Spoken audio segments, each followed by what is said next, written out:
तो हाँ जी, देखो जी, आपका नाम है देवकांत और ये आपकी जन्म कुंडली का चार्ट है। कुंडली आपकी बनी है मेष लग्न की और आपकी राशि है मीन। अगर आपकी मैं देखो जी कुंडली की बात करूं, कुंडली कैसी है, तो ग्रह आपके मुझे अच्छे भी लगे हैं, कुछ ग्रह आपके मुझे खराब भी लगे हैं, जो कि मैं पूरा आपको विस्तार से समझाऊंगा। और आपका जो मेन सवाल है, अपना जो आपका जो मेन सवाल है आपके कर्जे को लेके है कि कर्जा चढ़ता जा रहा है, काम धंधा आपका चल नहीं रही रहा, तो ऐसी दिक्कतें क्यों आ रही है, क्या कारण है। तो ये देखो जी, भविष्यवाणी बताने से पहले आपको मैं पहले थोड़ी सी बेसिक जानकारी कुछ समझा देता हूँ, ताकि जो आपको मैं भविष्यवाणी बताने वाला हूँ वो आपको अच्छी तरह से समझ आ जाए। बेसिक जानकारी ये है कि जो कुंडली होती है, इसमें टोटल 12 ग्रह होते हैं और 12 ग्रहों से कुछ ना कुछ देखा जाता है। तो 12 ग्रह कौन से हैं वो पहले आप समझ लो, और वो मैं 12 ग्रह लिख देता हूँ। ये है आपको देखो जी, पहला ग्रह, ये दूसरा घर है, तीसरा घर, ये चौथा, ये पांचवा, छठा, सातवां, आठवां घर, नौवां, दसवां, 11वां और ये लास्ट वाला 12वां घर। ये जो 12 घर हैं, इन घरों से कुछ ना कुछ देखा जाएगा। जैसे कि पहले घर से देखा जाएगा कि आपका शरीर कैसा होगा, आपकी हेल्थ कैसी होगी, स्वभाव कैसा, रंग रूप कैसा, पर्सनैलिटी कैसी, सर मस्तक कैसा, इस पहले घर से देखेंगे। दूसरा घर आपके है धन जोड़ने का घर। तीसरा घर छोटे भाई बहनों का है। चौथा घर आपकी माता, मकान, वाहन का। पांचवा घर बच्चों का। छठा घर शत्रु, रोग, कर्जा। सातवां घर आपकी पत्नी का है। आठवें घर से उम्र। नौवें घर से आपका भाग्य देखेंगे। 10वां घर काम काज का है। 11वां घर है लाभ। और 12वें घर से आपके खर्चे देखेंगे। तो आपने मेरी दो बातें नोट कर लेनी है। पहली बात, जो मैंने 12 ग्रह बोले हैं वो याद कर लो। और दूसरी बात, इन 12 ग्रहों से क्या कुछ देखा जाएगा वो याद कर लो। और अब आप ये देखो कि आपने देखना क्या है, आपका सवाल क्या है वो घर देखो। जैसे कि अगर आपका सवाल है आपके बच्चों को लेके, तो पांचवा घर है आपके बच्चों का घर। तो बच्चों के लिए पांचवा घर देखेंगे। और पांचवें घर में लिखा है 5, जो कि है सिंह राशि। मालक बना सूर्य है, तो आपके बच्चों के लिए हमें सूर्य को देखना पड़ेगा। ऐसे ही अगर आपका सवाल है आपके छोटे भाई बहनों को लेके, तो तीसरा घर है आपके छोटे भाई बहनों का घर। तो छोटे भाई बहनों के लिए तीसरा घर, और तीसरे घर में 3 लिखा है, जो कि है मिथुन राशि। मालक बना ये बुध। तो छोटे भाई बहनों के लिए बुध को देखना पड़ेगा। मतलब आपने जो भी कुछ देखना है, आपको वो घर देखना है और घर का मालिक देखना है। अब देखो जी, बात करते हैं भविष्यवाणी की। भविष्यवाणी में क्या होता है, ये जो ग्रह होते हैं, टोटल 9 ग्रह होते हैं। इन ग्रहों का जो असर है वो हमारे जीवन के ऊपर कब आता है, जब इनकी चलती है दशा। वैसे तो देखो जी, असर जो है वो हमेशा रहता है, मतलब इन सभी ग्रहों का जो असर है आपके ऊपर हमेशा रहेगा, लाइफ टाइम। जो ग्रह आपके अच्छे हैं वो आपको हमेशा अच्छे फल देते रहेंगे। जो ग्रह आपके खराब हैं वो आपको हमेशा खराब फल देते रहेंगे। मैंने क्या बोला, जो ग्रह अच्छे हैं वो अच्छे फल देंगे आपको लाइफ टाइम, बुरे हैं बुरे फल देंगे हमेशा लाइफ टाइम। लेकिन सबसे बड़ी बात क्या होती है, इन ग्रहों का असर कई गुना बढ़ जाता है इनकी दशा में। मतलब अगर आपका कोई ग्रह अच्छा है, उसके अच्छे फल कई गुना बढ़ जाएंगे उसकी दशा में। और अगर आपका कोई ग्रह खराब निकला, उसके बुरे फल कई गुना बढ़ जाएंगे आपकी उसकी दशा में। अब सवाल कि आपका ग्रह खराब है कौन सा। तो आपकी पूरी कुंडली में वैसे तो एक दो ग्रह खराब है, लेकिन सबसे बड़ा ग्रह आपका जो मुझे खराब लगा है वो ये राहु लगा है। और राहु आपको 5 साल पहले भी बुरे फल दे रहा था, 10 साल पहले भी दे रहा था। बस बस इसके जो बुरे फल हैं वो कई गुना बढ़ जाएंगे जब इसकी चलेगी दशा। और दशा कब चलेगी, एक होती है बड़ी दशा, एक छोटी दशा होती है। तो छोटी दशा इसकी आपके ऊपर चल रही है। ये छठा महीना 23 से चली हुई है और 12 महीना 24 में खत्म होगी। पूरे एक साल की अभी दशा पड़ी है।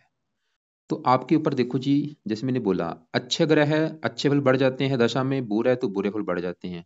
राहु आपका समझ लो खराब है, और अभी इसकी जो दशा चली हुई है, इसमें इसके बुरे फल आपको कई गुना बढ़ के मिलेंगे। पूरी कुंडली में सबसे बड़ा आपका ग्रह राहु मुझे भाई खराब लगा है। क्यों खराब लगा है आपको मैं विस्तार से समझाता हूँ। ये आपका यहाँ पे बैठा है कुंडली के 12वें घर में। और 12वें घर से देखा जाता है, जैसे मैंने आपको भी बोला था, 12 घरों से कुछ ना कुछ देखा जाता है। 12वें घर से देखा जाता है खर्चा, हानि, दान, दंड, हॉस्पिटल के खर्चे, पागलखाना, विदेश यात्रा, जेल यात्रा, हत्या, आत्महत्या। ऐसी काफी खराब चीजें जो इस 12वें घर से देखते हैं। तो आपका जो राहु है, सवाल है कि खराब है क्यों। क्यों मैंने बोल दिया भाई खराब है, उसका दो कारण है। सबसे बड़ा कारण कि राहु जब भी ये शास्त्रों में कहा गया कि जब भी ये 12वें घर में बैठता है तो अच्छे फल नहीं देता। दो घर ऐसे हैं जहाँ पे ये खराब फल देता है, एक तो 8वां घर सबसे ज्यादा 8वें घर में, और दूसरा घर है 12वां। इन घरों में जब भी बैठता है सबसे ज्यादा खराब फल देता है, जो कि आपका 12वें घर में बैठा है। तो पहला राहु राहु का खराब होने का, वो 12वें घर में बैठा है। दूसरा कर्म जहाँ ये बैठा है, ये अपने दुश्मन के घर में बैठा है। यहाँ पे जो 12 लिखा है, मीन राशि में बैठा है, इसका है दुश्मन, मतलब ये गुरु का घर है। आपको मैं एग्जाम्पल समझाता हूँ। मान लो देखो जी, आपका घर है, जो भी आपने घर बना रखा है, आपके घर में मान लो आप खुद बैठे हो, आप अपने घर में बैठे होंगे, क्या होगा, आप हमेशा अपने घर का अच्छा करेंगे, घर की सफाई भी रखेंगे, रक्षा भी करेंगे, क्योंकि आपका घर है। मान लो आपके साथ एक आपका दोस्त भी आपके घर में आ जाए, तो वो भी अगर आपके घर में आया होगा, वो भी आपके घर का अच्छा करेगा। तो आप दोनों अपने घर में, मतलब आप और आपका दोस्त दोनों घर का अच्छा करेंगे। लेकिन तीसरा आप एक आपका वहां पे आ जाए दुश्मन, तो दुश्मन देखो जी क्या करेगा, घर का नुकसान भी करेगा, घर में टीवी तोड़ देगा, फ्रिज तोड़ देगा, और आपके दोनों के साथ लड़ाई झगड़े भी करेगा। वो काम यहाँ पे हो रहा है 12वें घर में। ये जो 12वां घर है, 12वें घर में लिखा है 12, जो कि है मीन राशि। मालक कौन बना, गुरु। कहाँ बैठा है, इसी घर में बैठा है। मतलब गुरु जो है वो 12वें घर का मालक इसी घर में बैठा है, वो आपका है अच्छा।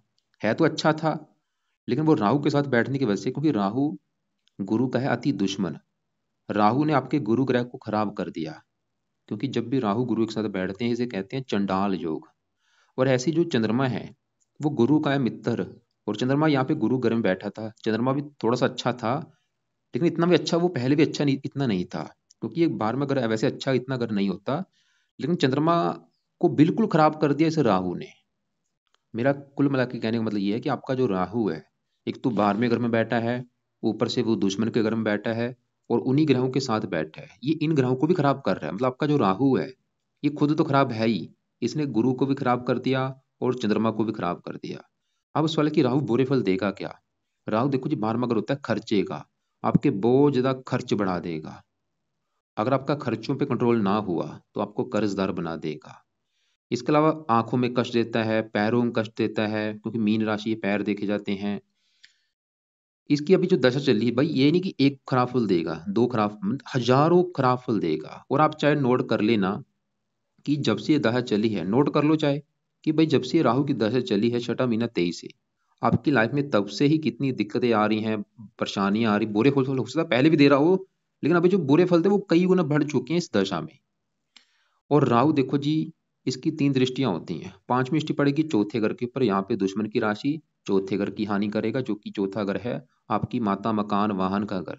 आपको माता मकान वाहन भूमि जमीन जायदाद, इनको लेके दिक्कतें परेशानियां पैदा कर देगा, या इनके सुख में कमी कर देगा मकान वाहन को लेके। और छठे घर को देखेगा, शत्रु बढ़ा देगा, आपको रोगी बना देगा, आपको कर्जदार बना देगा। और राहु की 9वीं दृष्टि पड़ेगी 8वें घर के ऊपर, यहाँ पे है नीच राशि। आपको मृत्यु तुल्य कष्ट देगा, आपको बीमारी देगा, आपको स्ट्रगल कराएगा, दिक्कतें परेशानियां रुकावटें भाग दौड़। और साथ में गुरु बैठे, ये गुरु को भी खराब कर रहा है। और गुरु किस घर का मालक है, 9वें घर का। 9वें घर से देखा जाता है भाग्य, कि आपका भाई भाग्य कैसा होगा, 9वें घर से देखा जाएगा। और 9वें घर में 9 लिखा, जो कि धनु राशि, मालक गुरु। गुरु भी वैसे भाग्य भंग जो लेके बैठे, क्योंकि 12वां घर वैसे तो अपने घर में है, लेकिन राहु के साथ बैठने की वजह से भाग्य बिल्कुल साथ नहीं देगा। मतलब राहु ने गुरु को खराब कर दिया। गुरु के शुभ, जो शुभ काम है, जिन चीजों का कारक है गुरु, क्योंकि गुरु देखो जी 5 घरों का कारक होता है। ये धन का भी कारक है, संतान का कारक है, भाग्य का कारक है। इन चीजों में दिक्कतें, गुरु मतलब धन का कारक, आपकी धन संबंधी दिक्कतें बढ़ेंगी। और यहाँ पे देखो जी चंद्रमा बैठा है। अब मैं चंद्रमा की बात करता हूँ। आपका जो चंद्रमा है, वो इस कुंडली में इस घर का मालक है चौथे घर का। और चौथा घर है आपकी माता का घर, कि आपकी माता कैसी होगी। चौथा घर मकान का है, आपका मकान कैसा होगा। चौथा घर वाहन का है, आपका वाहन कैसा होगा, भूमि जमीन जायदाद कैसी होगी। इस चौथे घर को देख के पता चलेगा। और मैंने अभी आपको बोला था कि घर का मालिक देखना होता है। तो चौथे घर में 4 लिखा है, जो कि है कर्क राशि, मालिक बना चंद्रमा। तो ये चीजें हम चंद्रमा से देखेंगे, जो कि बैठा है 12वें घर में, क्योंकि 12वां घर अच्छा घर नहीं होता। 12वें घर से क्या देखते हैं, खर्चा हानि। मतलब ये चीज जाके बैठी है 12वें घर में, हानि के घर में, मतलब माता की हानि, मकान वाहन की हानि कर रहा है चंद्रमा। ऊपर से राहु के साथ बैठ चुका है, कमाल की बात है। मतलब इन चीजों को लेके दिक्कतें आएंगी, माता मकान वाहन भूमि जमीन जायदाद। माता को बीमार कर सकता है, जब माता से मनमुटाव होगा, मानसिक चिंता होगी। चंद्रमा भाई आपका राहु से पीड़ित है, वैसे भी 12वां घर ऊपर से राहु से पीड़ित। और अभी देखो जी, मैंने जैसे बोला था, इन ग्रहों का असर कई गुना बढ़ जाता है इनकी दशा में। अभी आपके ऊपर दशा किसकी है? छोटी दशा चल रही है राहु की, छठा महीना 23 से चली है, लेकिन बड़ी दशा किसकी है? चंद्रमा की, जो कि जनवरी 22 से चली हुई है। पिछले 2 साल हो चुके हैं, अभी 32 में खत्म होनी है, और वो राहु से पीड़ित बैठा है। अब यहाँ पे मान लो, जैसे मैंने आपको बोला कि आपके घर में आप अपने घर का अच्छा कर रहे हैं, लेकिन दुश्मन आ चुका, क्या होगा? दुश्मन घर का नुकसान कर रहे हैं, क्या होगा? आप दोनों में लड़ाई झगड़े होंगे, आप उसका मुकाबला करेंगी। जीतेगा कौन? जो ताकतवर होगा। अगर दुश्मन ताकतवर हुआ तो वो जीत जाएगा। तो यहाँ पे जो राहु है, इसके पीछे 19 लिख रखा है, ये मतलब एक कुछ और अवस्था में बैठा है, ये जवान है। और गुरु आपका 6 डिग्री का बाल अवस्था में बैठा है। मतलब राहु दोनों को, मतलब इन, क्योंकि चंद्रमा जो है 28 डिग्री, ये वृद्ध अवस्था में बैठा है, वो बुजुर्ग है, वो बच्चा है। और आपको पता है जो बुजुर्ग बंदा हो वो उसमें जान इतनी नहीं होती, जो बच्चा है उसमें भी जान कम होगी। तो राहु हमने क्या करना है? इसको यहाँ पे कमजोर करना है, मतलब 19 डिग्री को हमने करना है, इसकी पावर को जीरो करना है, और दोनों की पावर को प्लस करना है। अब यहाँ पे सवाल है कि क्या करना क्या है। अब देखो जी, सबसे पहले तो आपके लिए भाई राहु के उपाय जरूरी हैं। और खाली ये नहीं कि एक काम कर लिया राहु का काम चल जाएगा, इसके आपको मैं ढेरों उपाय बताऊंगा। क्योंकि जितने ज्यादा आप उपाय कर सकते हैं करो। और ये आपका समय अच्छा नहीं है, अभी मतलब पूरा ये साल जो आपका है, क्योंकि राहु की दशा भी 1 साल की पूरी पड़ी है। तो इस समय भाई आप ज़्यादा पैसा कहीं पे मत लगाओ, पैसा इन्वेस्ट मत करो, क्योंकि समय अच्छा नहीं है। बाहर में अगर दंड का है, कई बार दंड भी मिलता है, सरकार की तरफ से दंड मिलता है, कोर्ट के जरिए चक्कर लगाने पड़ते हैं, काफ़ी चीज़ें हैं। आत्महत्या के भी ख्याल आते हैं, या किसी की हत्या के ख्याल आते हैं, क्योंकि बाहर में अगर से क्या देखा जाता है, आत्महत्या या हत्या, चंद्रमा मन का कारक है, काफ़ी चीज़ें हैं। बस आप ये समझ लो, राहु सही हो गया, क्योंकि राहु ने चंद्रमा गुरु को भी खराब कर रखा है, और राहु आपके शनि को भी खराब कर रखा है। ये शनि जो है, इसके ऊपर राहु की दृष्टि पड़ रही है, शनि तभी खराब है। अब सवाल कि राहु के लिए किया क्या जाए। तो पहला जो उपाय है, आप इसके एक बार मंत्र पूरे करो, जो कि संख्या वैसे 18,000 है, लेकिन मैं तो बोलूंगा इसको 4 गुना, एक बार 72,000 कम से कम मंत्र पूरे करो। संकल्प लेके, शायद आपने बोला था आप कर भी रहे हैं, ठीक है, आप ये 72,000 मंत्र एक बार पूरे कर लो। मंत्र है ओम राम राहवे नमः। दूसरा उपाय, आप इसका राहु कवच का जो पाठ है, 2 मिनट का पाठ, रात के समय आपने ज्यादा से ज्यादा इस पाठ को पढ़ना है। मतलब 3 पाठ से लेके 5 पाठ पढ़ो, मतलब एक बार पढ़ दिया, दोबारा फिर पढ़ो, दोबारा फिर पढ़ो, ऐसे कर करके 4-5 पाठ कम से कम पढ़ने हैं, या इनको सुन लिया करो। तीसरा पाए, राहु स्रोत का पाठ पढ़ो या सुनो इसको। इसको भी देखो जी, 3 से लेके 5 पाठ। तो मंत्र पहले कर लो, उसके बाद ये पाठ आपने पढ़ने हैं ज्यादा से ज्यादा, या इनको सुनना है। इसके अलावा चौथा उपाय, जो कि बहुत ज्यादा जरूरी है, वो है दान। क्योंकि जैसे मैंने बोला, राहु की पावर हमने कम करनी है, उनको यहाँ पे मतलब शांत करना है, उसको बलहीन करना है। वो कैसे होगा? राहु की वस्तुओं का दान करने से। तो एक आपको मैं राहु के दान वाली वीडियो भेजूंगा, उसमें राहु का दान आप देखना क्या होता है। वो दान आपने जहाँ तो रोजाना करना है, या हफ्ते में 3-4 दिन कर दिया करो। सिंपल दान है, कम खर्चे वाला। उसमें से सभी दान नहीं करने, जो दान आपको सही लगे वो आप करना है। वैसे उसमें से एक दान उसका है, सतनाज्य का दान है, वो जरूर आपने करना है, पंछियों को डालना होता है। तो इन 4 उपाय के अलावा देखो जी, आप और लिखो, आपने शिव जी की पूजा उपासना करनी है, क्योंकि राहु शिव जी का भक्त है। अगर आप शिव जी की पूजा उपासना करेंगे तब भी राहु शांत हो जाएगा। मतलब शिव जी के मंदिर जाया करो, शिव जी का कोई पाठ करो, ओम नमः शिवाय पढ़ लो, या शिव चालीसा का पाठ पढ़ लिया करो रोजाना। या फिर आप हनुमान जी की पूजा उपासना कर सकते हैं, या फिर आप माता दुर्गा जी का कोई पाठ, जो दुर्गा चालीसा होता है, वो पढ़ सकते हैं। तो ज्यादा आपको मतलब राहु के उपाय जरूरी हैं, सबसे ज्यादा राहु खराब है। इसके अलावा आप, अब देखो जी, राहु की तो बात हो चुकी है। अब यहाँ पे सवाल कि चंद्रमा को कैसे सही किया जाए, क्योंकि वो पीड़ित है, पापी ग्रह से पीड़ित है। इसे हम, चंद्रमा राहु जब भी साथ बैठते हैं, इसे कहते हैं ग्रहण दोष। चंद्र ग्रहण दोष बना है। और गुरु राहु साथ बैठते हैं, चंडाल योग होता है। और सवाल ये है कि चंद्रमा को सही करने से फायदा क्या होगा। पहले लिख लो कि चंद्रमा को आपने सही कर लिया, फायदे क्या होंगे। चंद्रमा आपके किस घर का मालक है? चौथे घर का, जो कि है मकान वाहन का घर। मतलब आपको मकान का भी सुख मिलेगा, वाहन का सुख मिलेगा, भूमि जमीन जायदाद का सुख मिलेगा चंद्रमा को सही करने से। माता का भी सुख मिलेगा, मानसिक चिंता से आप बचेंगे, आप डिप्रेशन का शिकार नहीं होंगे, कई फायदे होंगे चंद्रमा को सही करने से। तो अब चंद्रमा के आप उपाय लिखो, खाली एक ही उपाय बताऊंगा इसका। ये जो राहु के भी पाठ बोले हैं रात के समय, तो चंद्रमा का जो उपाय है वो आपने सुबह के टाइम करना है, सोमवार से स्टार्ट करना है। जैसे आज सोमवार है, चाहे आज से स्टार्ट कर लो, चाहे अगले सोमवार से स्टार्ट कर लेना। वो है, इसका मंत्र आप किया करो, कम से कम देखो जी, ज्यादा से ज्यादा करो। मतलब 2 माला, 3 माला, 5 माला, जितना कर सकते हो सुबह के टाइम ज़्यादा से ज़्यादा ये मंत्र करना है। इतना भी नहीं कि 20 माला भी नहीं मैं बोलूँगा, मतलब कम से कम 2 4 5 माला तो करो। ओम सौम समाय नमः, ओम सोम, ये मंत्र आपने करना है चंद्रमा का। अब देखो जी, इसी घर में गुरु बैठा है। गुरु क्योंकि वो भी राहु से पीड़ित है, और गुरु को सही कर लिया भाई, हजारों फायदे होंगे। क्योंकि मैंने क्या बोला, गुरु 5 घरों का भाई कारक होता है। धन का भी कारक होता है, संतान का कारक है, भाग्य का कारक है, 10वें घर का कारक है, काम का। मतलब गुरु अगर कहते हैं खराब है कुंडली में, पूरी कुंडली खराब है, क्योंकि 5 घरों का कारक होता है। तो गुरु आपका वैसे भी भाग्यश भी है इस कुंडली में, राहु से पीड़ित है। तो गुरु के लिए क्या करो, इसका भी एक उपाय बताऊंगा। वो है, इसका भी सुबह के टाइम गुरु का मंत्र याद किया करो, जो कि है ओम ब्रह्म बृहस्पति नमः। इसका चाहे तो आप इसका तो कम ही कर लो, चाहे, क्योंकि चंद्रमा की बड़ा असर है उसका, आपके ऊपर दशा है। चंद्रमा को तो ज्यादा से ज्यादा करो, गुरु का भी आप करो कम से कम, मतलब इसका भी आप 2 3 माला तो जरूर करो। तो दोनों के आपने सुबह के टाइम करने हैं मंत्र। चंद्रमा के मंत्र सोमवार से स्टार्ट करके रोजाना सुबह के टाइम करने ही करने हैं, और गुरु का मंत्र गुरुवार से स्टार्ट करके रोजाना भी करना है इसका। अब देखो जी, हमने राहु देखा, उसकी दशा चल रही है। चंद्रमा देखा, वो अच्छा था लेकिन वो राहु से पीड़ित है। और गुरु, इनके तीनों का आपको मैं उपाय भी बता चुका हूँ। और राहु के लिए कोशिश करो, आप रसोई में बैठ के भोजन कर सकते हैं। अगर रसोई है तो रसोई में बैठ के भोजन करो। अब देखो जी, आगे बढ़ते हैं। एक आपको मैं राहु की वीडियो भेजूंगा 25 उपाय वाली, उसको भी आप एक बार जरूर देख लेना। उसमें से भी जो आपको उपाय सही लगे वो भी आपने करना है। अब आगे क्या बढ़ते हैं कि आपकी यहाँ पे मैं शनि की बात करता हूँ। शनि भी आपका देखो जी राहु से पीड़ित है। जैसे ये चंद्रमा गुरु राहु से पीड़ित हैं, ऐसे ही शनि भी पीड़ित है। और शनि आपकी कुंडली में मेन ग्रहों का मालक है। मेन कौन से ग्रह हैं? ये 10वां ग्रह और 11वां ग्रह, ये जो दोनों ग्रह हैं, 10वां 11वां, दोनों ग्रहों का मालक है शनि।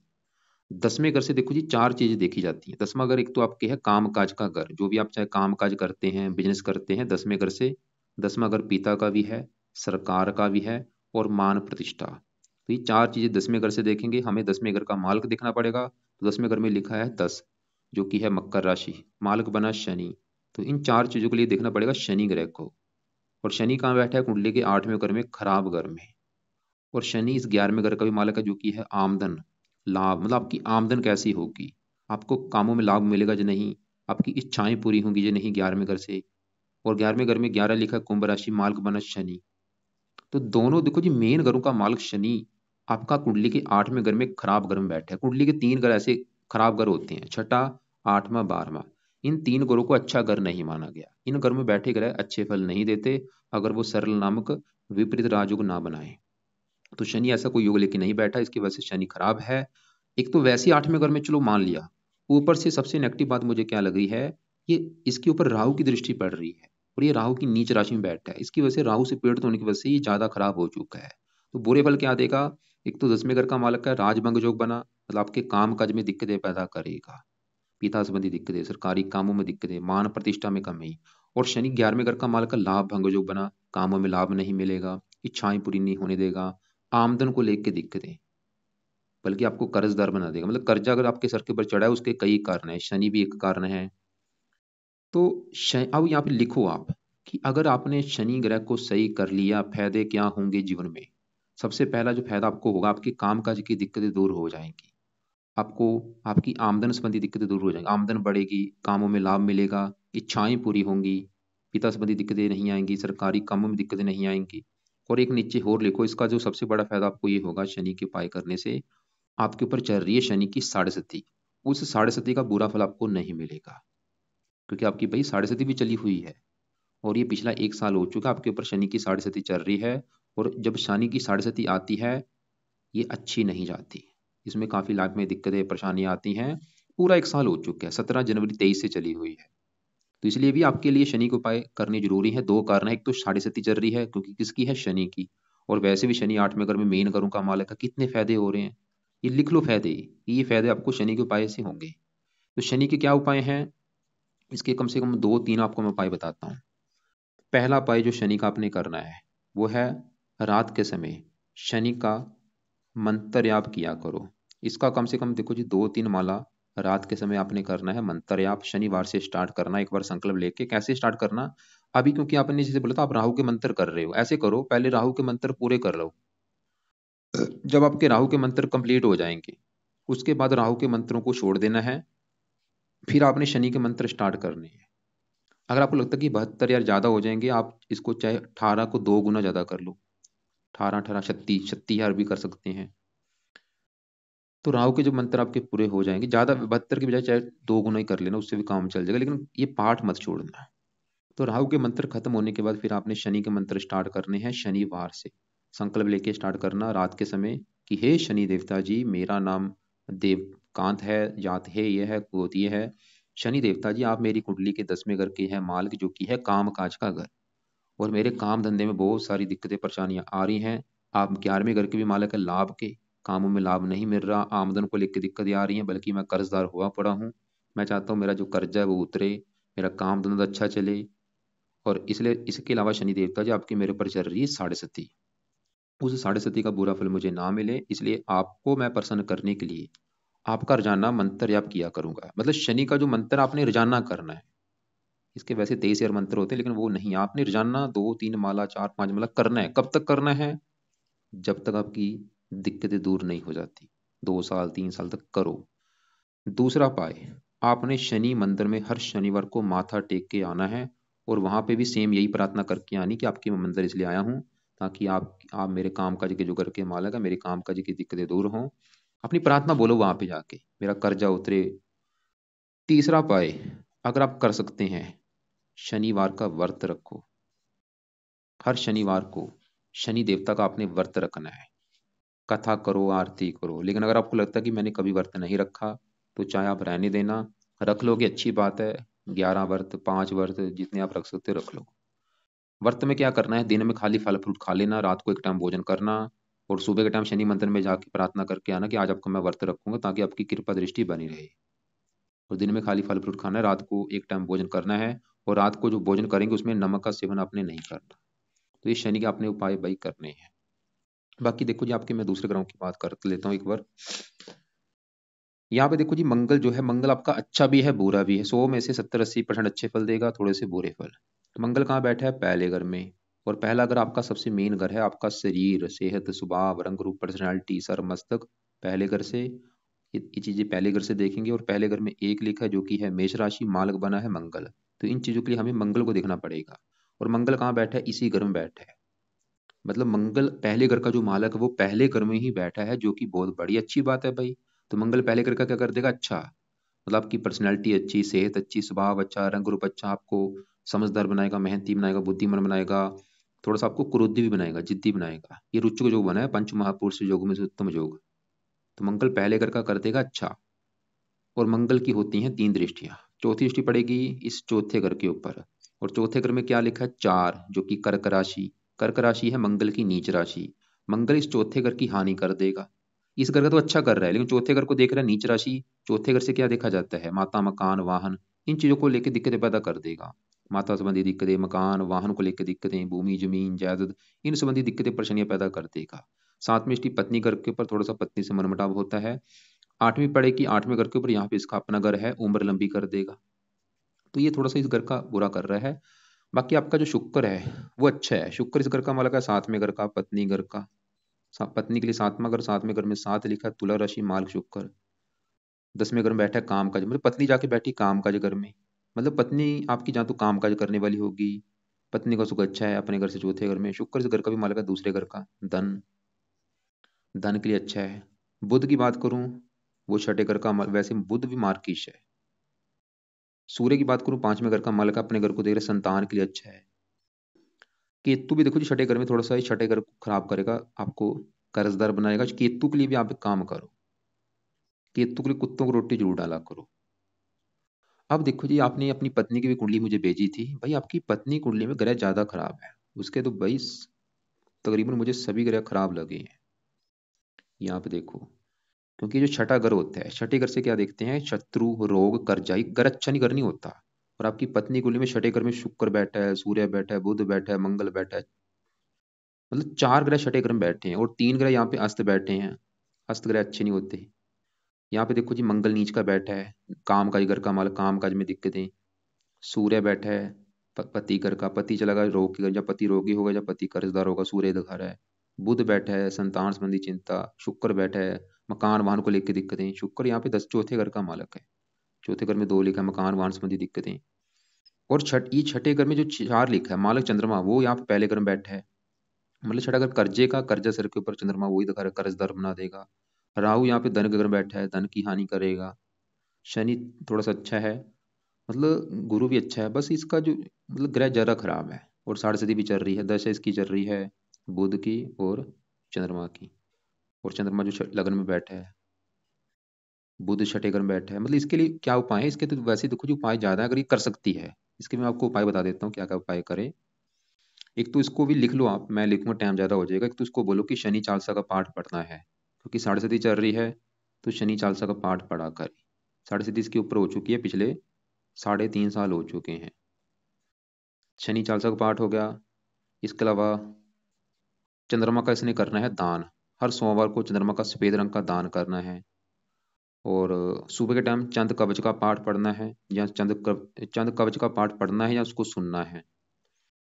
और इसके अलावा शुक्र का रात के समय एक माला करना है, ओम शुम शुक्राय नमः, एक माला शुक्र का हो गया।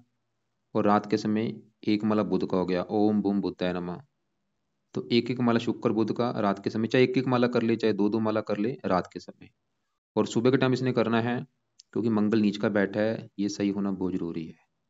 तो मंगल के लिए ऋण मोचन एक पाठ है, ऋण मोचन मंगल स्रोत का पाठ है, ऋण मोचन मंगल स्रोत का पाठ वो सुबह के टाइम पढ़ना है। और उसी के साथ सुबह के टाइम मंगल कवच का पाठ, तो मंगल के 2 पाठ हो गए, मंगल कवच और ऋण मोचन मंगल स्रोत का पाठ, क्योंकि काम का जो घर का मालक है। और इसने भी राहु का दान करना है, सतनाज्य का दान इसकी ये भी जाति का करे रोजाना, क्योंकि धन के घर में राहु बैठा है नीच का, वो शत्रु राशि में बैठा है। तो राहु के लिए राहु का दान हो गया। तो क्या क्या उपाय बोले हैं? शनि चालीसा का पाठ हो गया रात के समय, रात के समय शुक्र का मंत्र 1-2 माला, बुध का 1-2 माला रात को। और सुबह के टाइम मंगल कवच का पाठ और ऋण मोचन मंगल स्रोत का पाठ। और सुबह के टाइम चंद कवच का पाठ पढ़ना है या सुनना है। और चंद्रमा का दान हर सोमवार को करना है। तो ये इनके उपाय कराओ। इनकी कुंडली में भाई ग्रह सच में खराब है, जो आपने लिख भी रखा था। बाकी देखो जी, आप मैं ये बोलूंगा भाई, ये कर्मों की खेल है, जो आपके कर्मों पिछले जो कर्म थे, कर्मों के हिसाब से जीवन मिलता है। तो क्या करो, ज्यादा से ज्यादा मतलब धार्मिक बनो, जितना आप पाठ पूजा करोगे, जो आपका धर्म है, भगवान की पूजा उपासना करो, मंदिर जाओ, धार्मिक बनो। कुछ कमाई का हिस्सा दान में करो, जैसे लंगड़े पाई जो जरूरतमंद, इनके ऊपर कर सकते हैं। और एक पाठ है नवग्रह कवच का, एक पाठ होता है, वो आप पाठ आप भी पढ़ो, आपकी पत्नी भी पढ़े। नवग्रह कवच का पाठ सभी 9 ग्रहों के लिए होता है, रक्षा का काम करता है, वो पाठ भी आप पढ़ा करो। बाकी आपके हिसाब से अभी आपका जो समय है, वो थोड़ा सा राहु वाला जो समय है, ये मुझे अच्छा नहीं लगा। राहु के बाद कुछ आपको राहत मिलेगी, राहु की जब दशा खत्म होगी। बाकी अगर आपने ये सही ढंग से उपाय शुरू कर दिए जो मैंने बताए हैं, इससे भी आपको भाई हजारों फायदे होंगे। इसलिए उपाय करो जो मैंने बताए हैं। आपकी जो पत्नी वाले बोले वो उनको करने के लिए बोलो, जो आपके लिए है वो आप करो। बाकी फिर भी आपको जो कुछ पूछना हो, अपने सवाल पहले लिख के अपने पास रख लेना। कल दोपहर 1 और 2 के बीच में मुझे पूछ लेना, या शाम 6 और 7 के बीच में मुझे पूछ लेना। पहले सवाल एक बार लिख के रख लेना, कॉल पे सिर्फ एक बार बात होगी। और इसके अलावा अलग से 10-11 वीडियो भेजूंगा, उनको भी एक बार पहले देख लेना, फिर ही मुझे कॉल करना। और फालतू में कोई रतनदार नहीं करना आपने।